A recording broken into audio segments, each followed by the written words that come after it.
It's very different. अब हो सकता है कि तुम मुझे गालियां दो, तुम्हें बुरा लगे, ठेस पहुंचे, बट यही सच है। इवन रामचरितमानस से लेके वाल्मीकि रामायण, ये तो सबसे प्रचलित रामायण माने जाते हैं। लेकिन अगर तुम इन दोनों को भी पढ़ोगे तो इनमें इतने सारे कॉन्फ्लिक्ट्स हैं, इतने सारे डिफरेंसेस हैं कि तुम पूरी तरह से कंफ्यूज हो जाओगे। जैसे रामचरितमानस में माता सीता की अग्नि परीक्षा या त्याग का कोई वर्णन ठीक से है ही नहीं, वहीं वाल्मीकि रामायण में ऐसा है। वाल्मीकि रामायण के अनुसार रावण ने एक्चुअल माता सीता का हरण किया था, ऐसा अरण्य कांड के सर्ग 57 में मेंशन्ड है। वहीं रामचरितमानस में तुलसी जी के अकॉर्डिंग किसी राक्षस की औकात ही नहीं कि वो जगत जननी को छू भी सके, इसलिए हरण से ठीक पहले श्री राम असली सीता जी को अग्निदेव को सौंप देते हैं और रावण माया सीता या फिर छाया सीता का हरण करता है। ऐसा लंका कांड के षष्ठम सोपान में मेंशन्ड है कि सीता प्रथम अनल मखु राखी, प्रकट की नीचक अंतर साखी। माने भगवान राम ने पहले ही सीता जी को अग्नि में रख दिया था और संसार को साक्षी बनाने के लिए बाहर छाया रूप प्रकट कर रखा था। तो इसलिए सबसे पहले रामचरितमानस और वाल्मीकि रामायण के उन डिफरेंसेस पे आज बात करेंगे और सबसे सटीक ऑथेंटिक कौन है इस पे भी बात करेंगे। जहाँ तक इतिहास की बात है तो वाल्मीकि रामायण का वैल्यू सबसे अधिक होगा। और ये तो कुछ भी नहीं, रामायण के उन वर्जन्स पे भी बात करेंगे जहाँ एक में तो खुद रावण सीता माता को जन्म देता है। एक रामायण ऐसी भी है जिसमें खुद रावण प्रेग्नेंट हो जाता है और सीता माता को जन्म देता है। और पता है कहीं और नहीं, अपने भारत में ही एक रामायण ऐसी भी है जहाँ श्री राम लक्ष्मण सब के सब मुस्लिम थे और भाई अल्लाह को मानते थे। In which all the characters are Muslims. They do namas, they do prayers and all those things. Ram, Ravan, they all pray to Allah. But the story is the same. तो सबसे पहले रामचरितमानस वर्सेस वाल्मीकि रामायण के differences पे बात करेंगे कि कौन सबसे ज्यादा ऑथेंटिक है और इतनी डिससिमिलैरिटीज क्यों है। फिर जाके रामायण के सबसे वियर्ड या अजीब वर्जन्स पे बात करेंगे। फिर बात करेंगे कि कोई कितनी भी कोशिश कर ले एक परफेक्ट रामायण बना ही नहीं सकता, और क्या सच में वाल्मीकि रामायण से भी छेड़छाड़ किया गया था, उस पर भी बात करेंगे।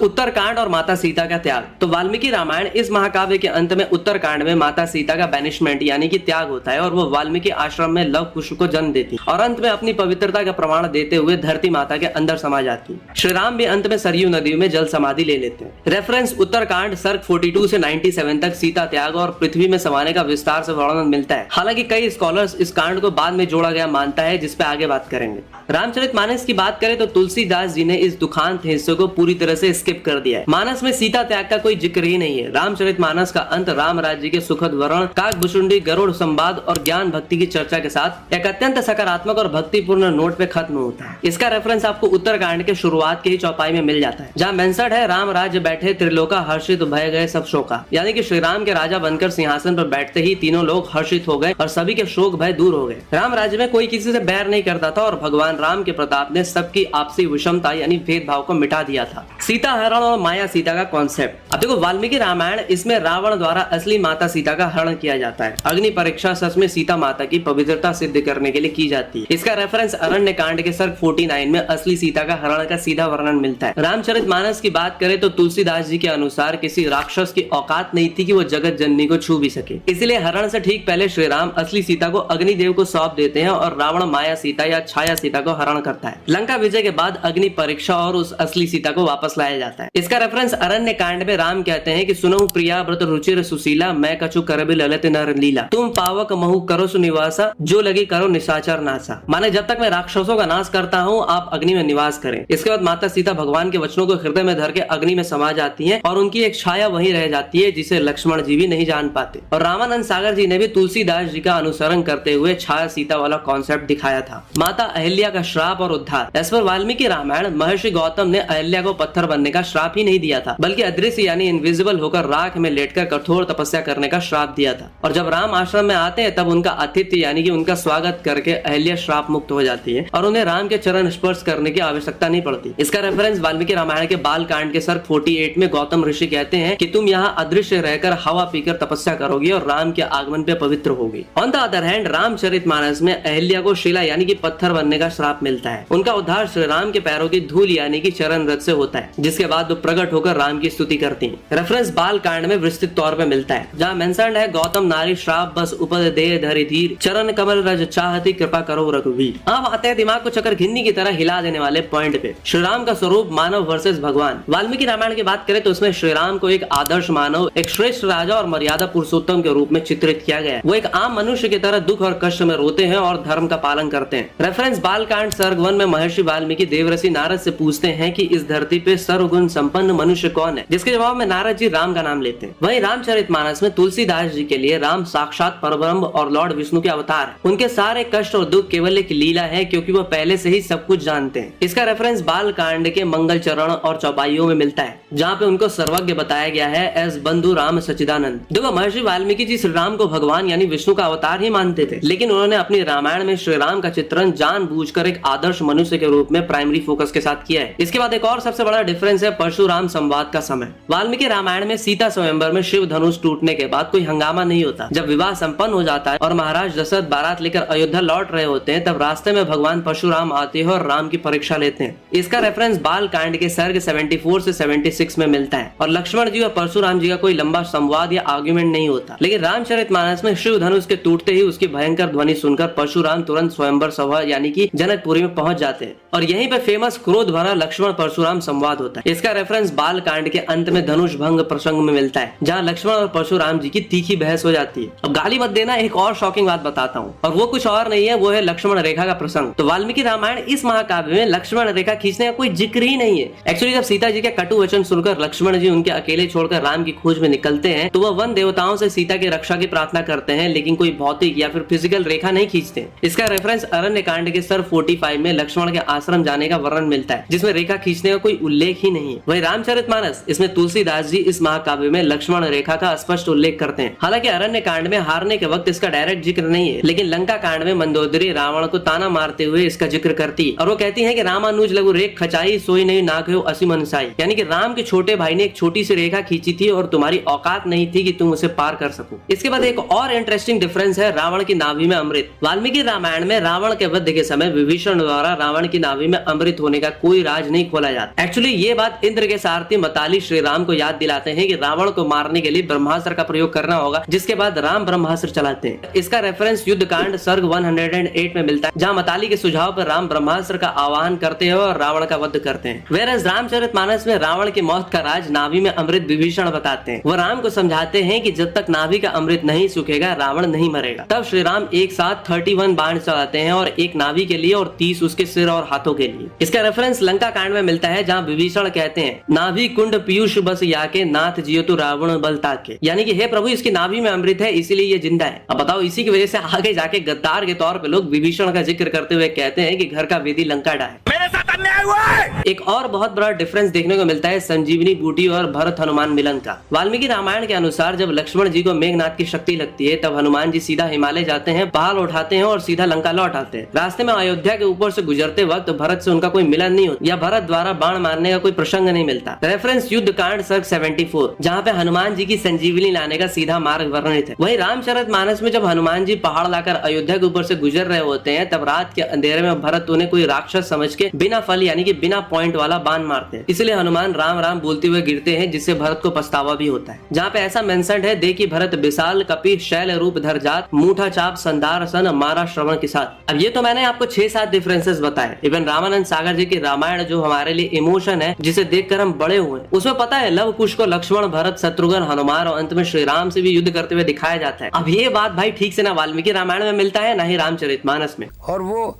अब जैसे ये है अपना इनका युद्ध लक्ष्मण से लव कुश का जी, अब वाल्मीकि में है ही नहीं युद्ध, केवल आनंद रामायण में है। अब लेकिन इसके रेफरेंसेस की बात करें तो देखो, दरअसल लव कुश के इस भयंकर युद्ध का वर्णन बाद के अन्य पुराणों और ग्रंथों में मिलता है। जैसे कि पद्म पुराण के पाताल खंड में लव कुश द्वारा घोड़ा पकड़ना और युद्ध का विस्तार से वर्णन मिलता है। आनंद रामायण और कृतिवासी रामायण जो कि बंगला वाली है, इस तरह की क्षेत्रीय रचनाओं में युद्ध को शामिल किया जाता है, जिसे बाद में लोक कथाओं और टीवी सीरियल में भी अपना लिया गया था। और अभी रिसेंटली हाइपर क्वेस्ट के विशाल चौरसिया, इन्हें आप में से काफी लोग ऑलरेडी जानते होंगे, ये एंशिएंट इंडियन नॉलेज और हिंदू फिलोसफी और स्पिरिचुअलिटी में बात करते हैं। इन्होंने एक ऐसी रामायण के बारे में बताया जहाँ रावण जानकी जी को जन्म देता है और जानकी जी को खेत में छोड़ देता है। एक रामायण ऐसी भी है जिसमें खुद रावण प्रेग्नेंट हो जाता है और सीता माता को जन्म देता है। असल में कर्नाटका में एक फोकलोर है, एक रामायण पर बेस्ड फोकलोर है, जिसमें खुद रावण 9वें दिन पर छींक कर सीता माता को जन्म देता है और फिर पीछा छुटाने के लिए जनक जी के खेत में जाकर उनको छोड़ देता है। अब इसमें इंटरेस्टिंग बात यह है कि कन्नड़ा परंपरा में सीता का मतलब होता है छींकना, और वहीं पर संस्कृत में सीता का मतलब होता है खेत में बनाई गई वो जगह जहां पर बीज बोया जाता है। इसीलिए वाल्मीकि रामायण में सीता माता खेत में ही पैदा होती हैं। और वपीला रामायण जिसके बारे में मैंने शुरू में बोला था, उसमें तो भाई हद कर दी गई है। इसे मलयालम और अरेबिक में लिखा गया है, जहाँ श्री राम रावण से लेके बाकी सारे कैरेक्टर भी अल्लाह को मानते हैं। Let's talk There is about this. something called Vapila Ramayan in the southern parts of India, especially in Kerala. It's written in half Arabic, half Malayalam. Really? One of the versions, this is not the version, there are so many versions, in which all the characters are Muslims. They do namaz, they do prayers and all those things. Ram, Ravan, they all pray to Allah. But the story is Story the is the same. Story, morals, values, everything is the same. same. Nothing changes in that. Mm. But the character changes. और आपको बता दूं कि भारत और south east Asia में लगभग 300 से भी ज्यादा रामायण प्रचलित है। जैन धर्म में रामायण के कई वर्जन्स हैं। इनमें अहिंसा यानी कि नॉन वायलेंस पे बहुत जोर दिया गया है और राम जी को एक अहिंसक महानायक के रूप में दर्शाया गया है। बौद्ध रामायण, इसमें दशरथ जी को जटाका के रूप में दिखाया जाता है। इसमें कथा का स्वरूप थोड़ा अलग है और ये गौतम बुद्ध के पूर्वजों की कथाओं का हिस्सा है। और यही नहीं, भारत के कई जनजातियां जैसे कि भील, संथाल और मुंडा कम्युनिटीज की अपनी मौखिक रामायण होती है, जो पीढ़ी दर पीढ़ी गाँव और लोक कथाओं के जरिए आगे बढ़ती है। इन्हें भील रामायण या गोंडी रामायण कहा जाता है। तो अब कंफ्यूजन ही कंफ्यूजन है, सॉल्यूशन कुछ मिला नहीं। यानी कि किसे माने, किस रामायण पे आंख मूंद के विश्वास करे, यानी सबसे ऑथेंटिक कौन है, उस पे बात करते हैं।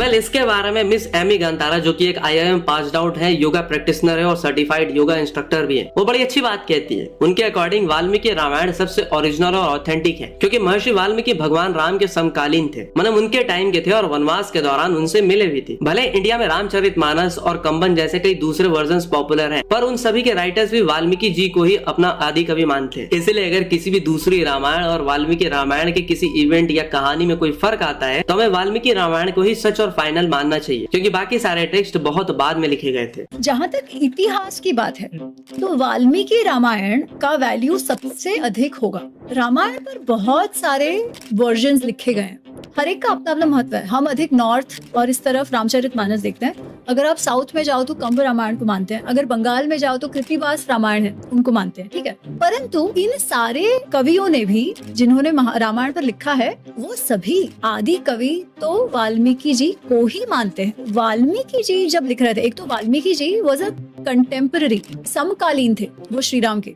जब वो वनवास में जाते हैं श्री राम, तभी उनकी भेंट भी हुई है वाल्मीकि जी से। तो he is the only person who has been there, है ना। बाकी कोई तब था नहीं, और बाकी सारे टेक्स्ट तो लिखे भी बहुत लेट गए। तो अगर वाल्मीकि रामायण में और कोई भी रामायण में अगर एक इवेंट को में कोई फेर होगा, तो you will have to go with Valmiki Ramayana. Nutshell यानी ये मूल कथा ये है कि श्री राम का वनवास, माता सीता का हरण और रावण पर विजय, ये सारे वर्जन्स में कॉमन है। अब देखो, वाल्मीकि जी के रामायण और गोस्वामी तुलसीदास जी के रामचरितमानस के बीच एक बहुत बड़ा और मूल अंतर दृष्टियों यानी कि पर्सपेक्टिव का है। वाल्मीकि जी ने रामायण एक इतिहास के रूप में लिखी थी, जबकि तुलसीदास जी ने रामचरितमानस एक परम भक्त के रूप में। और हम रामचरितमानस से इसलिए ज्यादा कनेक्ट कर पाते हैं क्योंकि आम इंसान एक आदर्श मानव की अपेक्षा एक सर्वशक्तिमान और दयालु भगवान से जल्दी जुड़ता है। इसलिए तुलसीदास जी का रामचरितमानस ये विश्वास दिलाता है कि अगर आपके पास केवल सच्ची भक्ति है तो भी भगवान आपको अपना लेंगे। लेकिन तुम वाल्मीकि रामायण को ऑथेंटिक मानो, उससे पहले तुम्हें एक बात बताता हूँ। वाल्मीकि रामायण को लेकर भी एक कंट्रोवर्सी ये है कि इसमें उत्तरकांड बाद में जोड़ा गया था। महाराज जी, आपने इतनी बड़ी बात कह दी इतनी सरलता से कि सीता जी का दूसरा वनवास नहीं है। आप बड़ा एक प्रसंग है पौराणिक रामायण का उत्तरकांड कैसे आप खारिज कर रहे हैं? आप मेरी एक पुस्तक है सीता निर्वासन एवं संभोग बध नहीं, कल आप ले आइएगा मेरे यहाँ से या किसी से मंगवा लीजिए।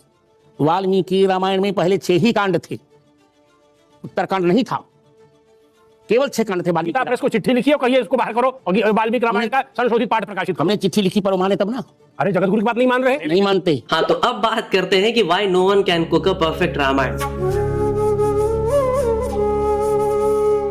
देखो, नितेश तिवारी के रामायण या किसी भी आने वाले सिनेमैटिक एडेप्टेशन के सामने सबसे बड़ी चुनौती VFX या बजट नहीं बल्कि नैरेटिव और ऑडियंस एक्सपेक्टेशन की है। एक सिनेमैटिक लेंस से देखे तो ऐसी इपिक को एडेप्ट करने में कई प्रैक्टिकल प्रॉब्लम्स आती हैं। एक बहुत बड़ा मास ऑडियंस रामानंद सागर जी के रामायण देख के बड़ा हुआ है, इंक्लूडिंग मी। अब उनके दिमाग में राम, सीता, रावण की एक विजुअल और इमोशनल छवि पहले से ही प्रेजेंट है। अगर कोई डायरेक्टर थोड़ा सा भी क्रिएटिव लिबर्टी लेता है, यानी कि तुलसीदास जी की भक्ति भाव से हटके वाल्मीकि जी के रियलिस्टिक अप्रोच अपनाता है, तो पब्लिक तुरंत डिस्कनेक्ट हो सकती है। एक ही कहानी के अलग अलग हिस्सों में वेरिएशन है। जैसे कि बंगला में कृतिवासी रामायण मानते हैं तो साउथ में कंबन रामायण। अब एक फिल्म मेकर किस वर्जन के साथ जस्टिस करेगा? एक पैन इंडिया ब्लॉकबस्टर बनाने के चक्कर में अक्सर सबको खुश रखने की कोशिश होती है, जहां मूल कथा का एसेंस कई बार डाइल्यूट भी हो सकता है। वैसे भी मूवीज बनाते वक्त बॉलीवुड अक्सर एक्शन और स्केल पे फोकस करता है, जबकि रामायण का कोर इमोशन, ठहराव, मर्यादा और संपारण है। आदि पुरुष इसका सबसे बेस्ट उदाहरण है, जहाँ पे वीएफएक्स और हॉलीवुड स्टाइल एक्शन के चक्कर में फिल्म का सोल ही गायब हो गया था। देखो, मैं मानता हूँ कि नितेश तिवारी एक बहुत ही ग्राउंडेड स्टोरी टेलर है, लेकिन इस प्रोजेक्ट पे प्रेशर अलग ही लेवल का है। रणबीर कपूर जैसा एक्टर है जिनका कैमरे के पीछे एक असिस्टेंट डायरेक्टर काम करने से लेकर अब तक का सफर बहुत लंबा है। उनके लिए राम का ठहराव स्क्रीन पे लाना उनके करियर का सबसे बेस्ट टेस्ट होगा। रावण के रूप में यश की कास्टिंग से हाइप तो बनी है, पर इन दो एक्सट्रीम्स यानी कि राम की शांति और रावण के अहंकार को 3 घंटे, चलो 2 पार्ट्स में आएगी तो 6 घंटे की स्क्रिप्ट में भी परफेक्टली बैलेंस करना वर्चुअली इम्पॉसिबल लगता है। तो भाई ये थी entire video about the conflicts and challenges of Ramayana and why no one can cook a perfect Ramayana. अगर वीडियो आपको पसंद आई हो, आई होप आई होगी, तो इसे लाइक करके आगे बढ़ाना। हर बार मैं बोलता हूँ कि एटलीस्ट 10 के लाइक करवा दो, लेकिन आप करवाते नहीं हो। तो भाई